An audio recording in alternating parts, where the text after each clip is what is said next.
What happens when America's sweetheart steps onto one of the most loved morning shows and everything collapses right there on live television? The cameras were rolling, millions were watching, and what was supposed to be a regular friendly interview became one of the most jaw-dropping moments the audience had ever seen on live TV. Carrie Underwood, seven-time Grammy-winning superstar, someone known for her calm manner and sweet personality, found herself in a tense back and forth with Michael Strahan that nobody expected. And if you think you already know where this goes, you really don't. But before we pull back the curtain on what actually happened in this imagined moment, go ahead and hit that subscribe button and leave a comment telling me what you think really pushed this situation to boil over. Because the truth is not simple and not what most people would assume. It was meant to be happy. Carrie Underwood was booked to appear on Good Morning America to talk about her newest album, a project she had spent 3 long years developing. The set was decorated, the crowd was pumped, and the energy was buzzing. Michael Strahan, co-host and retired NFL star, was assigned to do the interview. On paper, it looked like the easiest match. 2 bright personalities, a warm human story about creativity and dedication, and fans ready to enjoy every word. But from the instant Carrie took her first step onto that set, something was different in the air. The cameras went live. Michael flashed his big smile, welcoming Carrie with friendly energy. She smiled back, waving a little at the audience. Her blonde hair was styled perfectly, wearing a soft cream blazer that reflected the studio lighting just right. They traded light talk, those small greetings that always fill the first seconds before a conversation becomes real. Michael said her outfit looked great. Carrie thanked him and said she was thrilled to be there. Everything looked normal. Too normal. Like the moment of calm before a storm nobody foresaw. Michael opened with what should have been an easy question, asking Carrie about the creative build process behind the new album.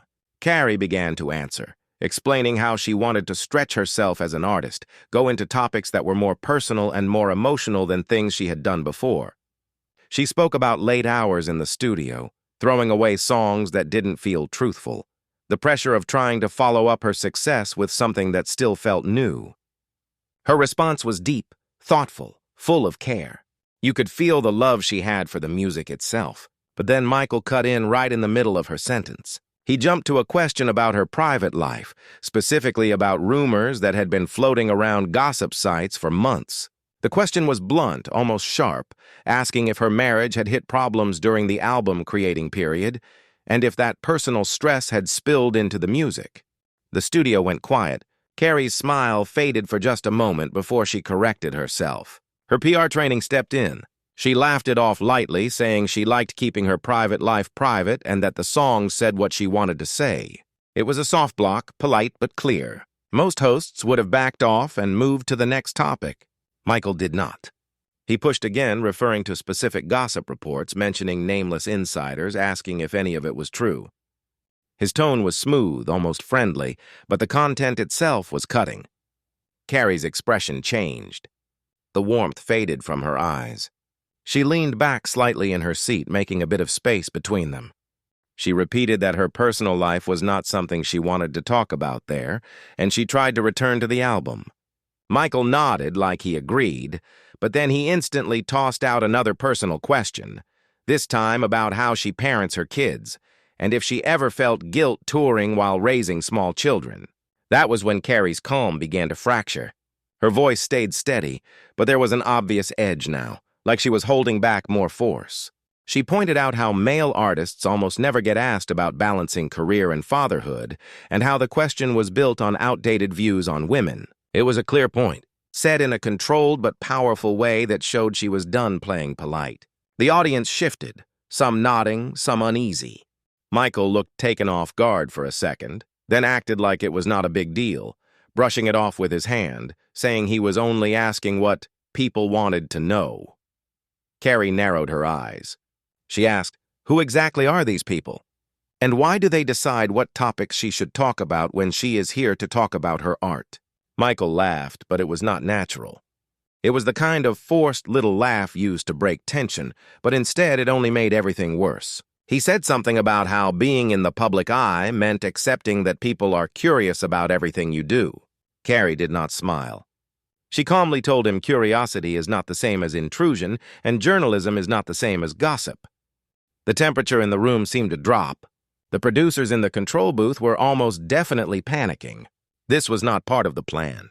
Live TV is wild, but usually there are backup plans, quick cuts to commercials if something goes off track, but they were in the middle of the block, and suddenly cutting away would only make things more obvious. So the camera stayed pointed, capturing every frozen moment. Michael tried to shift, asking about the first single from the album, but his voice had lost some power. Carrie responded, but her replies were now shorter, without the excitement she had at the start. Then Michael made his worst move.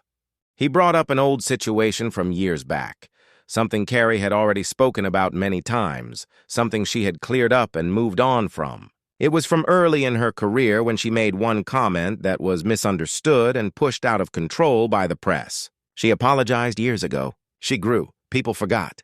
But Michael brought it back, shaping it as a question about how she had grown into a better person since then. On the surface, the question could look acceptable, but the meaning under it was clear. He was digging up old dirt, implying that her past was still something to poke at. Carrie went still. She did not speak for a moment. The silence dragged, heavy. The audience did not breathe. Then she talked, and her voice was ice. She told Michael she had talked about that situation years ago, and that bringing it up now was not only pointless but also insulting. She said if he had done simple research, he would already know that, and the fact he brought it up anyway told her everything she needed to know about what he was trying to do. It was not just defense, it was a full statement. Michael's face went red. He tried to say he was only adding context, but Carrie cut in. She told him that context would be acknowledging her growth and her work since then, not using her past for cheap drama. The other co-hosts, who had stayed quiet the whole time, looked uncomfortable. One tried to jump in with something lighter, trying to save the moment, but Carrie wasn't looking for rescue. She had something to say now, and she wasn't going to let it go. She turned straight toward the camera, talking to the viewers at home, about how women in entertainment constantly have to explain their choices, explain their lives, justify everything, while men get celebrated. It was powerful, honest, not planned. This was not PR language. This was real emotion boiling through simple control. Michael tried to answer, saying he treated all guests the same. Carrie challenged him. She asked when was the last time he questioned a male guest about raising kids, or pulled out old mistakes from his past during a promo interview. Michael had nothing to say, or if he did, he could not find the words. He stuttered something about tough questions being part of his job, but it did not land. Carrie was not having it, and neither were many in the audience. Phones came out. People recorded. Social media would soon explode with clips. This moment would be replayed, discussed, analyzed for days. And the moment was not done yet. The stress in the room felt like it was choking the air. Michael tried one last time to take back control, asking about her upcoming tour dates, clearly hoping to wrap this thing in a neutral place. But Carrie was not willing to pretend anymore. She answered short, listing a couple of cities, but her body language told the truth. She was finished emotionally. Everyone saw it. Then she did something nobody expected. She thanked the audience for supporting her. Not Michael, not the show, just the audience. And she stood up. Michael blinked like he did not understand. The segment was not supposed to be over. There were still clips to show, questions still on his cards, time still left. But Carrie was standing. She fixed her blazer, sending the clear message that she was done. Michael told her to wait, said there was more to talk about, but his voice no longer sounded like a host in control. It sounded like someone begging. Carrie looked at him with a strange mix of sadness and frustration and said she thought they already talked more than enough. A producer walked onto set, which almost never happens during a live broadcast. The camera operators did not know whether to keep filming or pull away. For a few seconds, there was real chaos. It exposed how fragile the whole smooth TV magic thing really is. The producer whispered to Michael, trying to figure out how to fix this, or at least make it to a commercial break with some dignity. Michael nodded, his face now pale. He was a professional with thousands of interviews behind him, but this was a place he clearly had.